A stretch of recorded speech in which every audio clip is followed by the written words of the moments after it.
Bismillahirrahmanirrahim. This video is going to explain the molecular mechanism of skeletal muscle contraction, including sliding filament model.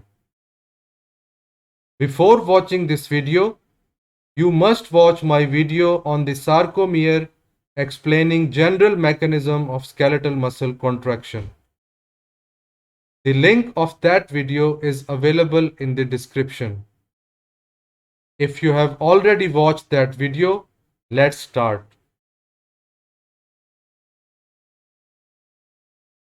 The molecular events of muscle fiber shortening occur within the fiber sarcomere. The contraction of a striated muscle fiber occurs when the myosin heads pull on the actin filaments, causing sarcomeres to shorten. The region where thick and thin filaments overlap has a dense appearance. This overlapping zone is very important to muscle contraction, as it is the site where filament movement starts. In the same region, thin filaments do not extend completely into the central region that only contains thick filaments. A myofibril is composed of many sarcomeres running along its length. Thus, myofibrils and muscle cells contract as the sarcomeres contract. When signaled by a motor neuron, a skeletal muscle fiber contracts. During this process, the thin filaments are pulled and then slide past the thick filaments within the fiber sarcomeres. This process is known as the sliding filament model of muscle contraction.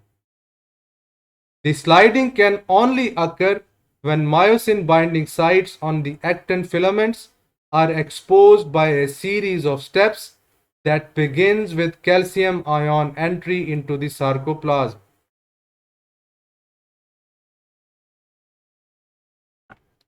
Tropomyosin is a protein that winds around the chains of actin filament and covers the myosin binding sites to prevent actin from binding to myosin. Tropomyosin binds to troponin to form a troponin-tropomyosin complex. The troponin-tropomyosin complex prevents the myosin heads from binding to the active sites on the actin microfilaments. Troponin also has a binding site for calcium ions. To initiate muscle contraction, tropomyosin has to expose the myosin binding sites on actin filament to allow cross bridge formation between the actin and myosin microfilaments.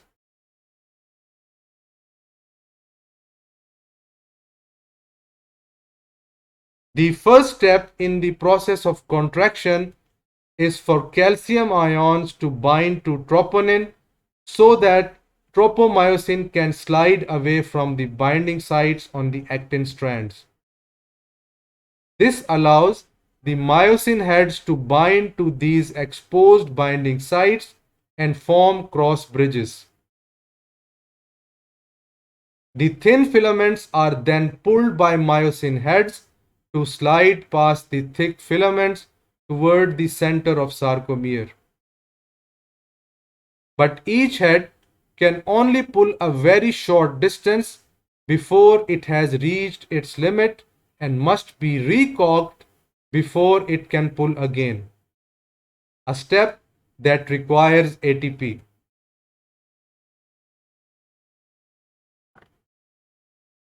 As the thin filaments slide inward, I band and H zone narrow and eventually disappear together when the muscle is maximally contracted.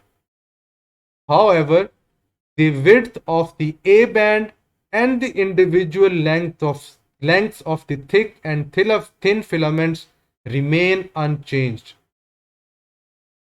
Since the thin filaments on each side of the sarcomere are attached to the Z discs, when the thin filaments slide inward, the Z discs come together closely and the sarcomere shortens.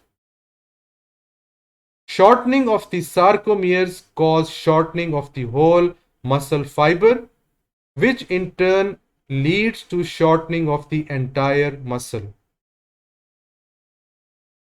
Thanks for watching and listening. Do share this video with your friends and colleagues. If you like this video, subscribe to this channel for watching more videos.